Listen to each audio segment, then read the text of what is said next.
อิงใส่สภาพการของการพัฒนาทางด้านเศรษฐกิจและความเรียกร้องต้องการในการเสื่อมโยงและเสื่อมจอดของโลกพร้อมทั้งความเอาใจใส่ในการดำเนินนโยบายของพรรคและรัฐบาลแห่งสปป.ลาวในการส่งเสริมกำลังแห่งของทุกภาคส่วนเศรษฐกิจรวมทั้งเปิดกว้างการร่วมมือกับต่างประเทศเว้าเฉพาะการบริการด้านการขนส่งและโลจิสติกอยู่ในสปป.ลาวถือเป็นยุทธศาสตร์อันสำคัญในการหันจากประเทศที่บ่มีสายแดนติดกับทะเลมาเป็นประเทศที่ให้การบริการด้านคมนาคมขนส่งยกสูงประสิทธิภาพของการผลิตและการบริการให้แก่การหันเป็นอุตสาหกรรมและทันสมัยอำนวยความสะดวกให้แก่การเคลื่อนไหวการจราจรสินค้าในขอบเขตทั่วประเทศให้โรงเรียนและเสื่อมโยงกับภาคพื้นและสากลได้อย่างมีประสิทธิผลเขตเศรษฐกิจเฉพาะบ่อเตนแดนงามของแขวงหลวงน้ำทาสปป.ลาวเป็นเขตเศรษฐกิจหนึ่งที่มีท่าแหงและเป็นปัจจัยสำคัญที่สุดในการพัฒนาเศรษฐกิจของสปป.ลาวโดยการพัฒนาที่ดินให้เป็นเขตเศรษฐกิจครบวงจรซึ่งรัฐบาลได้มอบให้กลุ่มบริษัทพัฒนาเขตเศรษฐกิจเฉพาะบ่อเตนลาวจำกัดเป็นผู้พัฒนาตามแผนแม่บทการพัฒนาของเขตเศรษฐกิจเฉพาะสัมปทานเนื้อที่ดินทั้งหมด 1,640 เฮกตาร์จากรัฐบาลสปป.ลาวเพื่อพัฒนาพื้นฐานโครงสร้างเศรษฐกิจเช่นระบบไฟฟ้าน้ำประปาคมนาคมขนส่งและโทรคมนาคมนอกนั้นก็มีโครงการก่อสร้างสิ่งอำนวยความสะดวกเช่นศูนย์วัฒนธรรมโรงแรม5 ดาวรีสอร์ทสนามกอล์ฟแหล่งท่องเที่ยวศูนย์การศึกษาวัฒนธรรมสุขาภิบาลศูนย์กลางธุรกิจการเงินธนาคารไปรษณีย์ส่วนสาธารณะและเขตเขียวในระยะทศวรรษที่ผ่านมาเวียกงานการคมนาคมขนส่งและโลจิสติกถือเป็นเวียกงานที่มีบทบาทและมีความสำคัญในการขยายตัวของเศรษฐกิจภายในของสปป.ลาวเว้าเฉพาะแมนอยู่แขวงหลวงน้ำทาแมนมีความเรียกร้องต้องการอย่างใหญ่หลวงให้มีการบริการด้านการขนส่งและโลจิสติกโดยเฉพาะแม่นการบริการพื้นฐานโครงสร้างด้านโลจิสติกที่ได้มาตรฐานทันสมัยมีความสะดวกปลอดภัยว่องไวทันเวลามีประสิทธิผลสูงและเป็นมิตรต่อสิ่งแวดล้อมพร้อมทั้งเป็นที่เชื่อมั่นของผู้ใช้บริการทั้งภายในและต่างประเทศ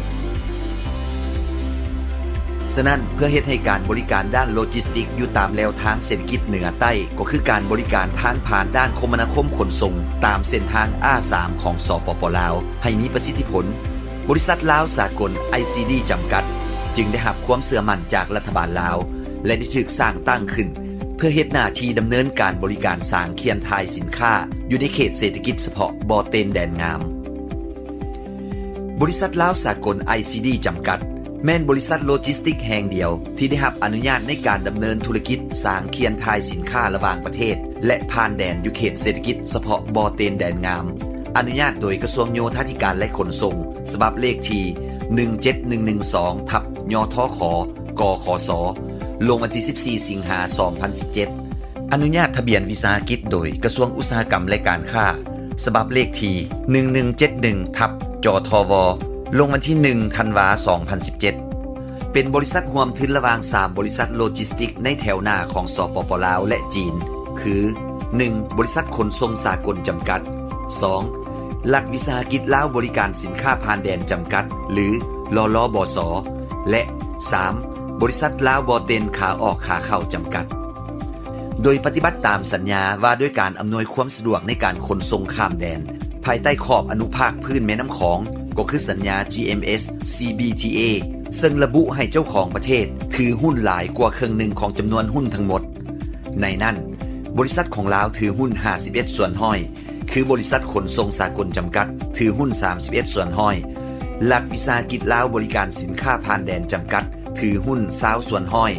ส่วนบริษัทลาวบ่อเตนขาออกขาเข้าจำกัดของจีนถือหุ้น49ส่วนห้อย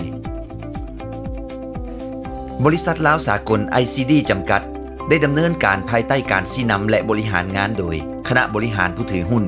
ซึ่งประกอบด้วย7ท่านนางทูลสวรรค์ศรีจันทองทิพย์เป็นประธาน 2. ท่านเซินจินเซินเป็นรองประธาน 3. ท่านคำแพงศรีสง่าเป็นรองประธาน 4. ท่านโจคุนเป็นกรรมการ 5. ท่านขันทองแก้วไพฑูรย์เป็นกรรมการ 6. ท่านบุญเวศนวลแสงสีเป็นกรรมการ 7. ท่านนางเดือนดาราวรจิตเป็นกรรมการคณะอำนวยการซึ่งประกอบมี3ท่านในนั้นฝ่ายบริษัท TZ ICT ลาวจีนจำกัดมี2ท่าน และฝ่ายลลบส1ท่านดังนี้ 1. ท่านบุญยเวทนวลแสงสีเป็นผู้อำนวยการใหญ่ 2. ท่านขันทองแก้วไพฑูรย์เป็นห้องอำนวยการใหญ่ 3. ท่านเยเจียนเป็นห้องผู้อำนวยการ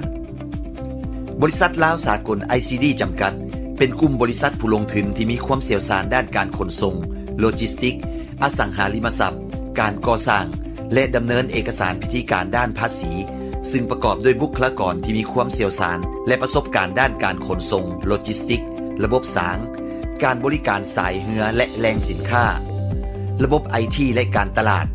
จึงเฮ็ดให้บริษัทลาวสากล ICD จำกัดมีความมั่นใจในการลงทุนพัฒนาและบริการสร้างเคียนทายสินค้าในเขตเศรษฐกิจเฉพาะบ่อเต็นแดนงามได้ครบวงจรและมีประสิทธิผล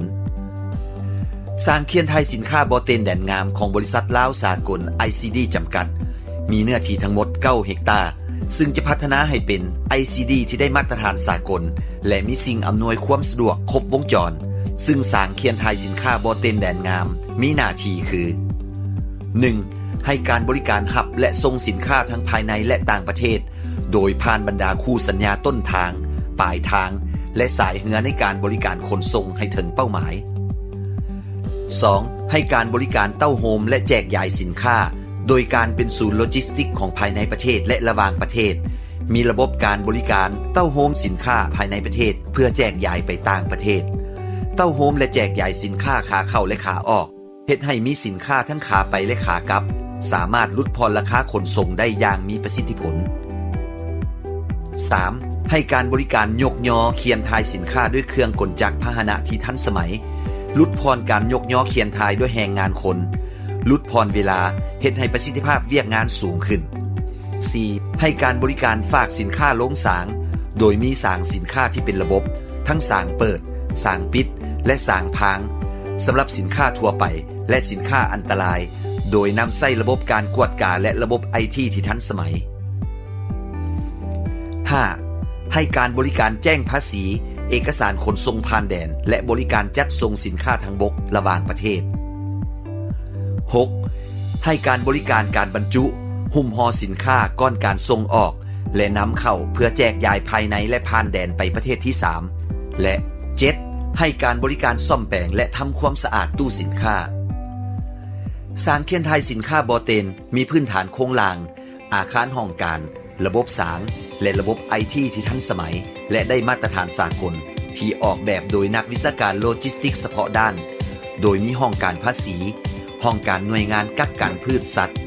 ห้องการคุ้มครองด้านอาหารยาวัตถุมีพิษและสารเคมีอันตรายห้องกวดมาตรฐานของกระทรวงวิทยาศาสตร์อาคารสำหรับบริการสร้างกวดสอบสินค้าห้องสแกนสินค้าห้องการบริการด้านธุรกิจสำหรับระบบ IT ทันสมัยแม่นนำใส่เทคโนโลยีหลายด้านและหลายระบบมาผสมผสานกันกลายเป็นระบบที่ครบสุดเช่นระบบ RFID ระบบกล้องวงจรเปิดระบบเก็บเงินแบบอิเล็กทรอนิกส์จ่ายผ่านธนาคารระบบสรุปบัญชีแบบออนไลน์แจ้งภาษีผ่านระบบ ASICUDA แจ้งภาษีผ่านระบบ ASICUDA และการบริหารจัดการผ่านระบบออนไลน์เพื่อให้ว่องไวโปร่งใสและทันสภาพการนอกจากนี้ก็ยังมีแผนการจะนำใส่โปรแกรมการขนถ่ายและการบรรจุสินค้าระบบการติดตามและตรวจสอบการเดินทางของรถบรรทุกตู้สินค้าด้วยระบบ GPS ซีนที่เชื่อมต่อกับระบบดาวเทียมและสามารถบอกที่ตั้งระยะทางและระยะเวลาของการเคลื่อนที่ของสินค้าจากต้นหาปลายทางการบริการสร้างเคียนทายสินค้าบ่อเต็นของบริษัทลาวสากล ICD จำกัดจะเป็นการประกอบส่วนอย่างใหญ่หลวงในการพัฒนาเศรษฐกิจของสปป.ลาว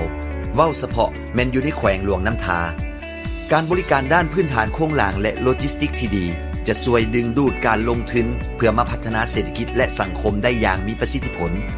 จะอำนวยความสะดวกให้แก่การนำเข้าส่งออกและแจกจ่ายสินค้าภายในประเทศให้มีความสะดวกว่องไวปลอดภัยมีประสิทธิภาพและประสิทธิผลสูงนำใส่ระบบ IT ที่ทันสมัยเฮ็ดให้สามารถจัดเก็บรายรับได้อย่างครบถ้วนและโปร่งใสนอกนั้นก็ยังมีผลประโยชน์ให้แก่เศรษฐกิจและสังคมเป็นต้นการสร้างเวียกเฮ็ดงานทำสร้างขีดความสามารถให้มีพนักงานวิชาการที่มีความรู้เกี่ยวกับโลจิสติก และสามารถยกระดับเวียกงานด้านโลจิสติกภายในสปป.ลาวให้เทียบเท่ากับภาคพื้นและสากลได้เพื่อปฏิบัติตามวิสัยทัศน์และแผนพัฒนาด้านการขนส่งและโลจิสติกตามแนวทางนโยบายของพรรคและรัฐบาลในการหันสปป.ลาวเป็นประเทศบริการทางผ่านอย่างมีประสิทธิผลนั้นบริษัทลาวสากล ICD จำกัดมีแผนการจะสืบต่อขยายกิจการในการบริการอำนวยความสะดวกด้านโลจิสติกและประกอบส่วนอย่างตั้งหน้าเข้าในการจัดตั้งปฏิบัติและการดำเนินงานตัวจริงโดยอิงใส่การสนับสนุนจากภาครัฐพร้อมทั้งจะดึงดูดการลงทุนและการร่วมมือจากบรรดาวิสาหกิจของรัฐหับเอาความเชี่ยวชาญชำนาญงานและความเป็นมืออาชีพทางด้านโลจิสติกของภาคธุรกิจของต่างประเทศมาร่วมมือเข้าในการพัฒนาทาบกและ ICD แห่งอื่นๆในขอบเขตทั่วประเทศมีความก้าวหน้าและพัฒนาอย่างบ่หยุดยั้งให้เทียบเท่ากับสากลเรื่อยๆไป